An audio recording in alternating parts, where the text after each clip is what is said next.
Hi, Shannon O'Flaherty.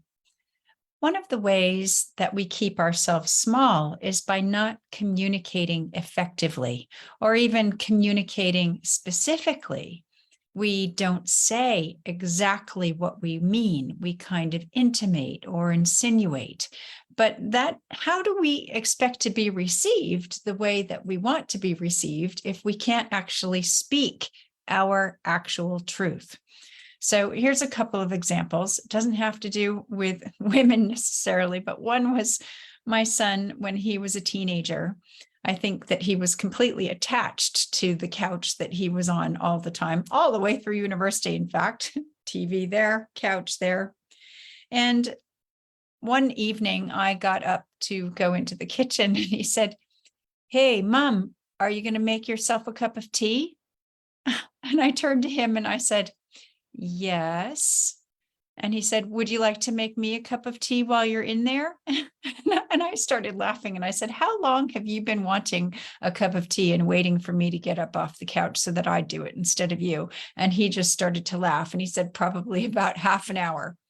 So instead of just asking, "Hey, Mom, would you mind making me a cup of tea?" or getting up to do it himself, in fact, he waited until I was up and then said, would I be happy to make a cup of tea, or am I making a cup of tea?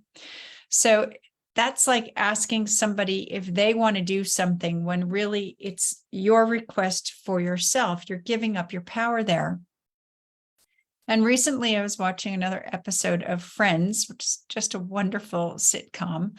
And Monica and Ross, brother and sister, are having a brotherly, sisterly spat. And finally they make up and he says, "Okay, you can watch entertainment tonight if that's what you really want to do. And I can record my documentary." And she said, "Okay, that's great." And so they start to watch. And then she's sitting there and she's thinking, "Well, okay, Ross, then if you really want to watch your documentary, we can watch that instead." And he goes, "Oh, okay, great," and changes the channel. And you see her getting really annoyed because she's trying to be nice, but she's not speaking her truth. Her truth was that she wanted to watch what she wanted to watch. Now, these are just little tiny examples of things that happen all the time. Or when you ask somebody a direct question, "Where would you like to go for dinner tonight?" "Oh, I don't mind." And then you suggest someplace and they're not happy with it. So why can't you just ask for what you want instead of giving up your power to someone else to make a choice for you that might not be the right choice for you?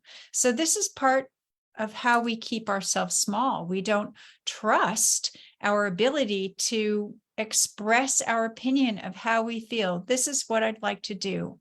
Maybe not everybody is going to agree with you, but why not express your truth in the first place? And specifically, I have a friend who had long, beautiful pieces of natural wood cut. She wanted to have shelves made, and she asked them to be cut in half.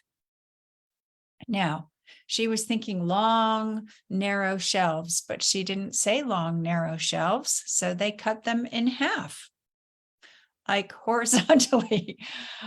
So she got shorter, wider shelves, and she was really disappointed with that. And I said, "But did you express exactly how you wanted them cut?" So this is attention to detail so that we can have others receive us the way that we want to be received, and so that our expectations are not shattered all around us. So I encourage all of you to start to really think about what is it that you actually want to say before you say it, and ask the question that you need the answer to, not skirting around it. Ask your direct question, speak your direct truth, and life will get much easier. Please book a mind shift call with me. I'd love to hear from all of you, and let's have a chat. Let's have a specific chat and find out what's missing in your life right now. What is it that you can't quite put your finger on that is causing you that lack of abundance in all of its forms on a daily basis? Love you all so much, and I'll see you in the next video. Bye for now.